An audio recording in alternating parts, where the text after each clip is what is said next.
시편 123편 1절로 4절 말씀 함께 읽습니다. 하늘에 계시는 주여, 내가 눈을 들어 주께 향하나이다. 상전의 손을 바라보는 종들의 눈같이, 여주인의 손을 바라보는 여종의 눈같이 우리의 눈이 여호와 우리 하나님을 바라보며 우리에게 은혜 베풀어 주시기를 기다리나이다. 여호와여, 우리에게 은혜를 베푸시고 또 은혜를 베푸소서. 심한 멸시가 우리에게 넘치나이다. 안일한 자의 조소와 교만한 자의 멸시가 우리 영혼에 넘치나이다. 아멘. 할렐루야. 월요일 새벽 기도를 드리고 금요일 새벽 기도를 드리니까 뭔가 가운데 토막이 없어진 것 같은 그런 느낌입니다. 평안하셨으리라 생각합니다. 우리 인생에는 내 힘으로 해결할 수 없는 문제들, 그러니까 내 힘이라고 하는 것은 내 자신뿐만 아니라 주변의 모든 것을 동원해도 인간의 힘으로 되지 않은 문제들이 참으로 많습니다. 어떤 질병, 또 경제적인 어려움, 인간관계의 상처, 그리고 또 우리 신앙생활 가운데 영적인 침체. 우리는 이런 것들을 겪으면서 인간의 유한성, 인간의 연약함을 절실하게 깨닫게 되죠. 그때 우리 그리스도인들은 과연 어떻게 해야 되는가? 어디를 바라봐야 되는가? 오늘 시편 123편은 바로 그런 상황 속에서 드려지는 기도입니다. 계속해서 성전에 올라가는 노래로 이렇게 시편이 계속 등장하게 되는데, 하나님 백성들이 고난과 그런 멸시 가운데서 하나님께 긍휼을 구하는 기도입니다. 오늘 본문에 보면 긍휼을 베풀어 주옵소서라는 간절한 외침이 2번 반복되죠. 오늘 우리는 이 말씀을 통해서 하나님께 긍휼을 구하는 성도의 자세를 배우고, 그렇게 긍휼을 구하는 자에게 나타나시는 하나님의 은혜를 배우고 나누고자 합니다. 첫 번째, 긍휼을 구하는 사람은 먼저 하나님을 바라본다라는 것입니다. 오늘 1절 보면 하늘에 계시는 주여, 내가 눈을 들어 주께 향하나이다. 시편 기자는 자신의 형편을 먼저 말하지 않습니다. 우리의 기도가 중요한 거죠. 기도에 보면은 기도의 구조가 있죠. 구조. 우리가 편지문을 쓰는 것처럼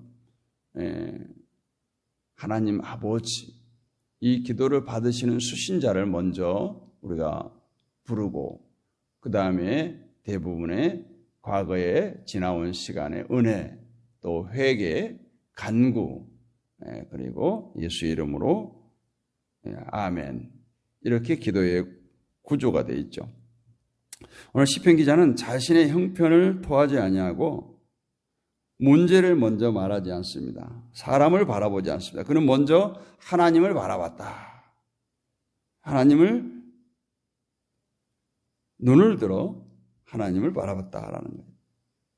인생이 힘들지만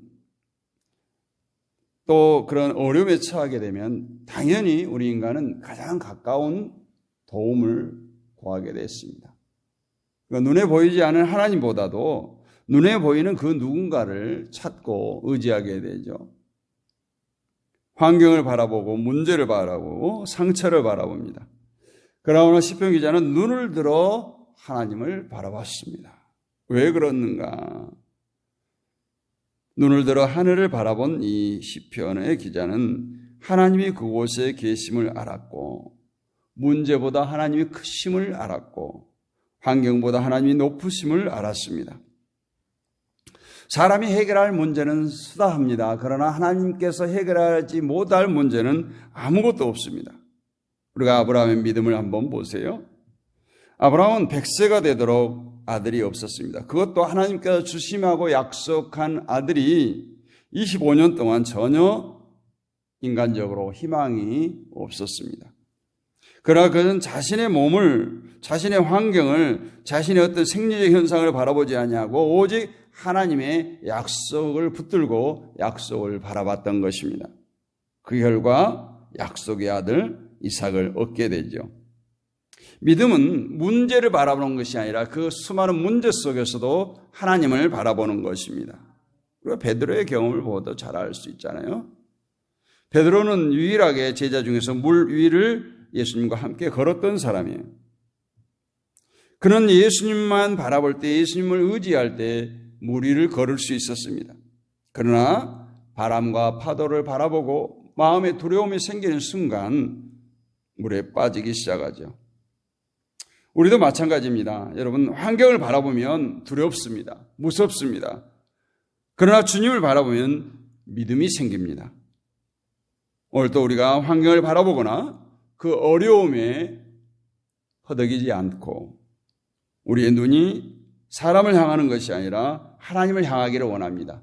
우리는 하나님을 전능하신 하나님 찬양하고 고백하고 하면서 왜 그 전능하신 하나님을 의지하지 않고 전혀 힘이 없는 세상을 의지하려고 합니까? 오늘도 눈을 들어 하늘을 보고 하나님을 구하는 우리 모두가 되시기를 주님의 이름으로 축복합니다. 두 번째, 긍휼을 구하는 사람은 겸손히 기다린다. 오늘 본문 2절입니다. 상전의 손을 바라보는 종들의 눈같이 여주인의 손을 바라보는 여종의 눈같이 우리의 눈이 여호와 우리 하나님을 바라보며 우리에게 은혜 베풀어 주시기를 기다리나이다. 이 말씀은 당시 사람들이 쉽게 이해할 수 있는 비유죠. 오늘날도 마찬가지입니다. 상전을 바라보는 종들의 눈 얼마나 간절하겠어요. 예. 종은 항상 주인의 손을 바라봅니다. 주인의 눈을 바라봅니다. 주인의 눈짓 하나, 주인의 손짓 하나가 명령이기 때문에 주인이 말로 하기 전에 눈짓, 손짓을 보고 따르는 종, 그 종의 자세예요. 또한 종은 내 뜻대로 행하지 않습니다. 늘 주인의 뜻을 기다립니다. 주인의 지시를 기다립니다. 또 주인의 도움을 기다립니다. 오늘 시편 기자가 바로 이런 자세로 하나님을 바라봤다는 거예요. 하나님, 저는 할 수 없습니다. 하나님께서 도와주셔야 합니다. 하나님의 은혜를 기다립니다. 정말 가끔가다 우리가 애완견 길들이는 것을 이렇게 보면은 주인이 먹이를 들고 있으면 그 주인을 계속해서 쳐다보죠. 주인의 손짓 하나하나 놓치지 않으려고. 그런 거예요. 하나님의 시선과 내 시선이 항상 어긋나지 않도록 하나님께 시선이 고정되고 하나님의 음성을 기다리고 하나님의 뜻이 무엇인지 알려고 발버둥치는 이것이 바로 겸손한 신앙인의 자세 아닐까요? 우리가 흔히 조급함 때문에 우리 신앙이 흔들릴 때가 많아요. 조급함은 어쩌면 신앙의 적과 같아요. 우리는 종종 하나님의 때를 기다리지 못합니다. 그래서 조급해요. 응답도 당장, 금방 응답받기를 원하고 어떤 문제도 당장 해결되기를 원합니다. 그러나 하나님은 가장 좋은 하나님의 때에 역사하신다는 사실이에요. 요셉은 그 하나님의 때를 13년을 기다렸어요. 모세는 40년을 기다렸습니다. 다윗도 왕이 되기까지 엄청난 고난을 겪으면서 오랜 시간 기다렸어요. 이 기다림은 믿음의 훈련이에요. 신앙의 성숙입니다. 하나님이 이처럼 기다리는 자를 외면치 않으십니다. 이사야 40장 31절은 말합니다. 오직 여호와를 앙망하는 자는 새 힘을 얻으리니. 이 앙망한다는 건 뭐예요? 두렵과 떨림으로 바라본다는 거예요. 시선을 다른 것으로 향하지 않는다는 거예요. 하나님이 이처럼 기다리는 자에게 새 힘을 주십니다. 하나님은 인내하는 자를 결코 외면치 않으십니다. 오래 참고 기다리는 자는 반드시 하나님의 때에 응답받을 줄로 믿습니다. 세 번째, 긍휼은 하나님의 은혜로만 얻을 수 있다라고 말씀합니다. 오늘 3절 말씀이에요. 여호와여 우리에게 은혜를 베푸시고 우리에게 은혜를 베푸소서. 여기서 은혜는 받을 자격이 없는 사람이 받는 하나님의 축복이에요. 네. 보통 우리가 사람 간에도 은혜를 입었다 하는 것은 받을 자격이 없지만 받는 거예요. 우리가 부모님의 은혜, 스승의 은혜 보통 많이 말하죠. 은혜. 내가 자격이 있는 것이 아니라 그분으로부터 그냥 베풀어 주셔서 받는 거예요. 그것이 바로 하나님의 사랑이죠. 왜 그 하나님의 긍휼이 필요한가? 우리는 모두가 다 죄인이기 때문에 그렇습니다. 하나님 앞에서 완전한 사람은 없어요. 우리 자신의 공로를 내세울 수가 없다라는 거예요. 하나님, 제가 이러이러한 일을 했으니 복을 주십시오. 하나님, 제가 이런 일을 했으니 구원해 달라고 할 수가 없다는 거예요. 구원도 은혜요, 축복도 은혜요, 응답도 은혜입니다. 모든 것이 하나님의 긍휼하심 때문에요.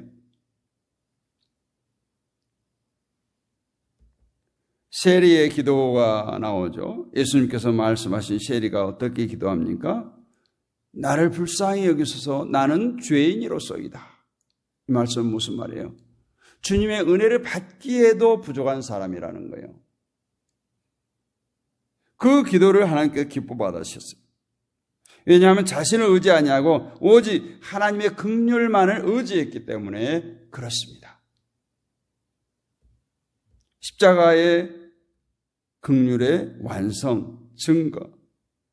그 하나님은 말로만 하지 아니하시고 독생자 예수 그리스도를 보내셔서 십자가에 못 박으시면서 그 긍휼을 완성시켜 주셨어요.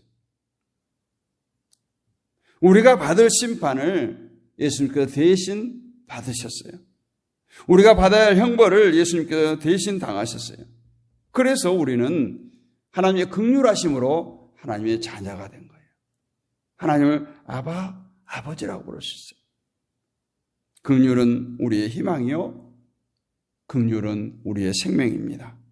그러므로 날마다 오늘 시편 기자처럼 긍휼을 베풀어 달라고, 긍휼히 여겨 달라고 기도하는 우리 모두가 되기를 주님의 이름으로 축복합니다. 마지막으로 긍휼을 구하는 기도는 고난 가운데 더욱 간절해진다라는 거예요.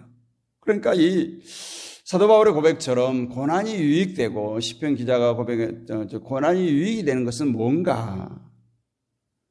그 고난 가운데 우리는 긍휼의 하나님을 구한다. 긍휼의 하나님을 만날 수 있기 때문에 그런 거예요. 오늘 시편 기자를 보면은 우리의 영혼이 심히 만족하나이다. 교만한 자들의 조소와 거만한 자들의 멸시가 심하니이다. 지금 큰 멸시를 받고 있다라는 거예요. 사람들에게 무시를 당하고 조롱을 당하고 비웃음을 당합니다. 그러나 그는 사람에게 복수하지 않았어요. 내 힘으로 뭔가 하려고 하지 않고 하나님께 전적으로 의지하며 하나님께 간구합니다. 그래서 우리 그리스도인들의 싸움은 혈과 육에 있는 것이 아니에요. 우리의 싸움은 바로 기도의 싸움이에요. 다윗도 사울에게 쫓겨다닙니다. 에레미야도 조롱을 받습니다. 예수님께서 십자가에서 조롱을 받습니다. 침뱉음을 받습니다. 하나님의 사람은 언제나 이처럼 세상으로부터 멸시와 천대를 받아왔어요. 그러나 그들은 끝내 기도로 승리하게 됩니다. 상처를 하나님께 내어놓기를 원합니다. 사람의 말은 때때로 칼보다 더 깊은 상처를 남기지 않아요. 배신의 상처, 비난의 상처, 오해의 상처. 그러나 하나님은 우리의 기도의 눈물을 아십니다. 하나님은 우리의 아픔을 외면하지 않습니다. 상처를 우리가 붙들고 상처를 내가 해결하려고 살지 말고 하나님께 내놓기를 바랍니다. 하나님께서 만져주실 것입니다. 긍휼을, 절망을 소망으로 바꿔주실 것입니다.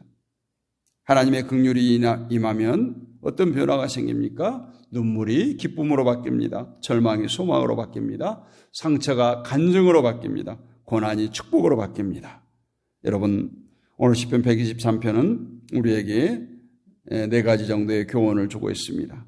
첫 번째, 긍휼을 구하는 사람은 오직 하나님을 바라본다라는 것이고, 두 번째는 긍휼을 구하는 사람은 겸손히 오래 참고 기다린다는 것이에요. 세 번째는 긍휼은 오직 하나님의 은혜로 얻어지는 것이고, 마지막으로 고난 가운데 더욱더 간절히 긍휼을 구하라는 것입니다. 우리가 살아가는 세상 그리 녹록지 않습니다. 쉽지 않아요. 만만치 않습니다. 어쩌면 우리가 세상의 불신자보다도 힘없이 세상을 살아갈 수밖에 없습니다. 세상 사람들은 수단과 방법을 가리지 않습니다. 온갖 힘을 의지합니다. 그러나 우리에게는 오직 하나님을 의지할 수 있는, 하늘을 바라볼 수 있는 믿음이 있습니다. 우리에게는 긍휼이 풍성하신, 전능하신 하나님이 계십니다. 오늘 또 눈을 들어 하나님을 바라보며 기도하기를 바랍니다. 주님, 우리에게 은혜를 베풀어 주옵소서. 주님, 우리에게 긍휼을 베풀어 주옵소서. 주님, 우리의 삶을 붙들어 주옵소서. 그 기도를 들으시는 하나님께서 여러분의 가정과 교회와 삶 가운데 풍성한 긍휼과 은혜를 부어주시기를 주님의 이름으로 축원합니다. 은혜가 풍성하신 아버지 하나님 감사합니다. 오늘 또 우리에게 은혜를 부어주시고 긍휼이 풍성하신 하나님께서 이 새벽에 만나주시고 만져주심을 감사합니다. 우리에게 은혜를 베풀어 주옵소서, 긍휼을 베풀어 주옵소서, 우리의 삶을 회복시켜 주옵소서. 반드시 우리의 기도를 들으시는 그 하나님의 때를 간절히 사모하고 기다리는 우리 모두가 되게 하여 주옵소서. 이 한 주간도 우리와 함께 하신, 동행하여 주신 하나님 감사합니다. 오늘도 하루를 잘 마무리하게 하시고 주님과 동행하는 복된 날, 승리의 날 되게 하여 주시옵소서. 오늘도 깨어기도하는 하나님의 백성들이 여기 있사오니 저들의 간구를 외면치 마시고 들으시고 응답하여 주시고, 아버지 하나님 저들의 영육간의 강건함으로 축복하시고 경제적인 문제가 해결되게 하시며 가정의 문제가 해결되게 하시며 육신의 질고가 떠나가는 놀라운 역사를 경험하게 하여 주옵소서. 윗사오며 존귀하신 우리 주 예수 그리스도의 이름으로 감사하고 기도하옵나이다. 아멘. 이제는 우리 주 예수 그리스도의 은혜와 하나님 아버지의 크고 무한하신 사랑과 성령님의 감동감화 내주교통 충만하심의 은혜가 오늘도 새벽을 깨우는 하나님의 백성들 가운데 이 나라와 이 민족 위에 섬기는 모든 교회들 위에 지금부터 영원 뭉토록 함께 있을지어다. 아멘. 할렐루야. 감사합니다. 오늘 또 승리하셨습니다. 우리가 또 합심하여 기도하겠습니다. 나라와 민족을 위해서, 한반도 평화를 위해서, 북한 땅을 위해서, 한국교회를 위해서 기도합니다. 세계 평화를 위해서 기도합니다. 또한 파송된 선교사님들, 또 우리 교민들 안위를 위해서 기도해 주시고요. 우리 믿음의 동역자들을 위해서, 육신의 질곡 가운데 있는 자들을 위해서, 온라인 사역자들을 위해서 기도하십니다. 우리 다음 세대의 자녀들, 친척, 친구, 이웃의 영혼을 붙들고 기도합니다. 우리는 오늘 금요일입니다. 우리의 가정과 교회와 우리의 삶의 현장, 직장과 사업장을 위해서 집중적으로 기도하도록 하겠습니다. 우리 주여 크게 한번 외치고 기도합니다. 주여, 아버지여, 이 시간도 새벽을 깨우는 하나님의 백성들이 여기 있습니다.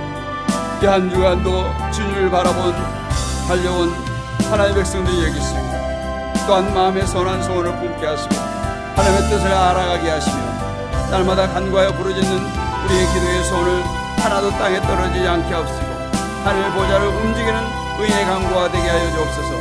너는 내게 부르짖으라 내가 내게 응답하겠고 내가 알지 못하는 크고 비밀한 일을 보이라고 약속하신 아버지 하나님, 우리의 기도를 들으시고 응답하여 주옵소서. 주여 보여주시옵소서. 주여 역사하여 주옵소서. 의인의 간구는 역사하는 힘이 크다고 했습니다. 우리의 간구와 유일의 간구가 되기를 원합니다. 우리의 인간의 욕심, 인간의 소욕, 정욕을 위해서 구하지 않게 하시고 날마다 그 나라와 그 의를 위해서 구하는 자들 되게 하옵시고 우리의 구하는 모든 바가 응답되는 놀라운 역사를 경험케 하여 주옵시고 겪는 자에게 손을 얹은 나라와 싸우니 이 새벽에 손을 얹습니다. 육신의 질곡 가운데 있는 자들 주님의 능력에선 힘은 서로 만져주시옵소서. 주의 별로 깨끗이 씻어주시옵소서. 모든 질고의 습고를 제거하시고 영육간에 강건케 하시고 하나님의 백성들이 이 땅을 살아갈 때 육신의 질고 때문에 고통당하거나 어려움 당하거나 몸도 눈질없도록 영육간에 강건함으로 주여 축복하여 주시옵소서. 아버지 하나님, 날마다 새벽을 깨우는 하나님의 백성들이 여기 있습니다. 저들의 간구를 내면치 마시고 주여 들으시고 응답하였습니다. 저들의 가정을 축복하여 주옵소서. 섬기는 교회를 축복하여 주옵소서. 일터를 축복하여 주옵소서. 날마다 아버지 하나님 백성들 가운데 함께하여 주옵시고 이 땅을 살아내 필요를 공급하여 주시고 채워주시고 넘치게 하여 주시옵소서. 마음껏 먹고 마시며 누리며 베풀 수 있도록 은혜 위에 은혜를 다해 주시고 아버지의 복에 복을 더하여 주옵소서. 아버지 하나님 저 백성들이 시험에 들지 않도록 날마다 영권에 강건케 하시고 아버지의 말씀에 아버지의 중심을 잡게 하시고 하나님의 뜻을 구하며 하나님의 말씀의 울타리 안에 은혜의 울타리에 품어주시옵소서. 주여 주여 주여 우리 대전교회 가운데 함께 하시고 우리 대전교회를 축복하여 주옵소서.